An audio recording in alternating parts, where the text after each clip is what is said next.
Review तो आज हम लोग करेंगे क्लास 11th का चैप्टर जिसका नाम है नेचुरल हैजार्ड एंड डिजास्टर। तो सबसे पहले चैप्टर स्टार्ट करने से पहले इसका नाम को डिकोड करते हैं कि चैप्टर का नाम है क्या एक्चुअली। इसका नाम है नेचुरल हैजार्ड या एंड डिजास्टर, यानी कि प्राकृतिक आपदाएं। जैसे कि आप लोगों ने सुनामी, बवंडर, तूफान, हरिकेन, इन सब के बारे में सुना होगा। जैसे कि अर्थक्वेक हुआ, इन सब के बारे में सुना होगा। तो यही हमारे क्या होते हैं, नेचुरल डिजास्टर्स होते हैं। तो इस चैप्टर में केवल और केवल हम इन्हीं सब के बारे में पढ़ेंगे और इनसे कैसे बचना है, क्या करना है, सब पढ़ेंगे इसी में। तो स्टार्ट करते हैं अपना chapter. You might have read about tsunami और seen the images of horror on the television set immediately after it happened.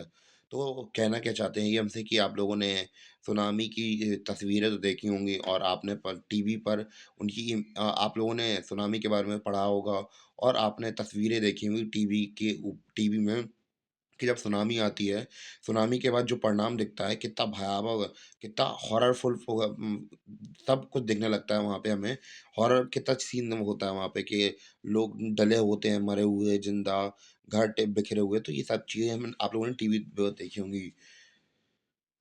आप you may also aware of shrubs earthquake इन कश्मीर। तो आप लोगों ने अर्थक्वेक के बारे में भी सुना होगा जो कि एलओसी लाइन के दोनों तरफ आया था। कश्मीर में भी देखा होगा आप लोगों ने।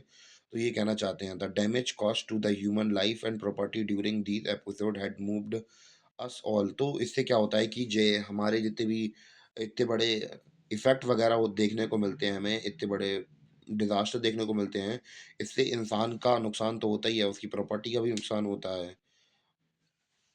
What are these as a phenomena and how they cost? How can we save ourselves? तो इससे हमारे कुछ क्वेश्चंस मन में उठते हैं, जैसे कि ये फिनोमेना है क्या और ये कैसे होते हैं और हम अपने आप को बचा कैसे सकते हैं। ये कुछ क्वेश्चंस हैं जो कि हमारे माइंड के अंदर आते हैं। This chapter will attempt to analyse some of this question. तो हम इस चैप्टर में इन इन सभी में से कुछ क्वेश्चंस को एनालाइज करने की कोशिश करेंगे। Changes change is a law of nature. तो परिवर्तन प्रकृति का नियम है। तो ये नियम है और ये क्या करती रहती है, हमेशा ये हमेशा चलती रहती है।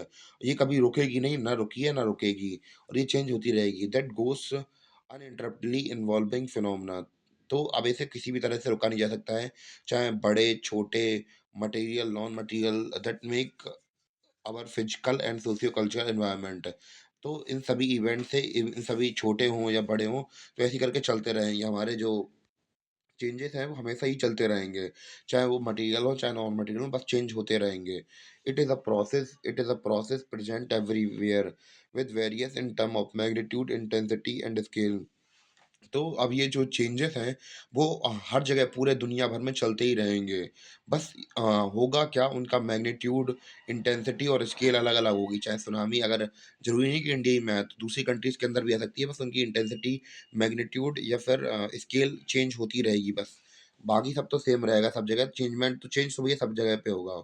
चेंज कैन बी ग्रेजुअल और slow like evolution of landform and organism. तो जो हमारी एवोल्यूशन है, हम लोग बात करें चेंज है, वो कभी-कभी ग्रेजुअल मतलब स्लो हो सकता है या फिर फास्ट हो सकता है। जैसे कि अगर स्लो की हम लोग बात करें तो स्लो में क्या होता है, जैसे कि लैंड फॉर्म का बनना, ऑर्गेनिज्म का बनना, तो ये सब क्या होता है, स्लो प्रोसेस होती है एंड कैन बी सडन। तो तेज़ भी हो सकती है, जैसे कि volcanic eruption, tsunami, earthquake, lightning, बिजली का गिरना, तो ये सब बहुत तेज़ हो सकते हैं।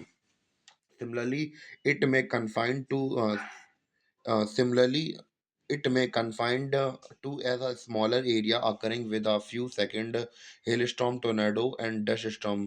तो कभी-कभी हमें ये भी देखने को मिलता है कि जो छोटे एरियाज़ होते हैं, तो वहाँ पे कुछ सेकंडों में हेल स्टॉर्म, टोर्नेडो वगैरह ये सब आके चला भी जाता है।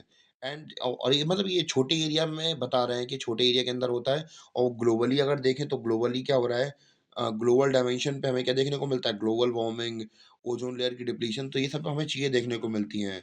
Beside these changes had different meaning of for different people. तो अब हम लोग बात करें चेंजेस के लिए, चेंजेस की जो मीनिंग है वो अलग-अलग पीपल के लिए अलग-अलग वेरी करती रहती है। और it depend upon the perspective one takes while trying to understand them. तो जब भी कोई व्यक्ति इन चेंजेस को समझने की कोशिश करता है, उसके पर्सपेक्टिव पे चीज़ें जाती हैं कि वो उनको किस पर्सपेक्टिव से देख रहा है। तो पर्सपेक्टिव पे भी चीज़ें जाती हैं, पर नेचर वाइज़ देखा जाए तो उनके लिए तो कुछ नहीं है, ना नाइदर ना गॉ न्यूट्रल है एक तरीके से कहा जाए तो। नेचर के लिए क्या है, उसका काम ही चेंज होना, वो अच्छा-बुरा तो इंसानों के लिए होता है ना। It depend upon the perspective one take trying to understand them from the perspective of nature. Nature के पर्सपेक्टिव से the change are the value neutral, यानी कि वैल्यू न्यूट्रल का मतलब क्या होता है कि ना ही अच्छा है ना ही बुरा है, but from the human perspective these are value loaded, these there are some changes that are desirable and good like, यानी कि इंसान के पर्सपेक्टिव से ये चीज़ें मैटर करती हैं और नेचर के पर्सपेक्टिव से नहीं करती हैं। The change off season, ripening of fruit, मतलब कि सीजन का चेंज होना, फलों का पकना, while there are other like earthquake, flood and wars that are considered bad and undesirable, यानी कि हमसे कह रहे हैं कि कुछ जो चेंजेस हैं वो अच्छे होते हैं और गुड होते हैं। जैसे कि एग्जांपल दे रहे हैं हमें यहाँ पे, कौन-कौन सा?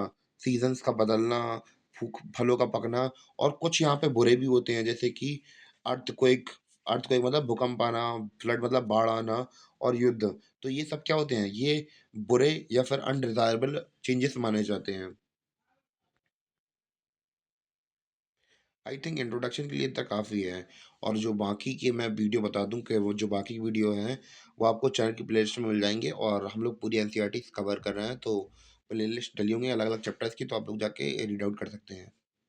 तब तक के लिए धन्यवाद, मिलते हैं अपने अगले वीडियो में।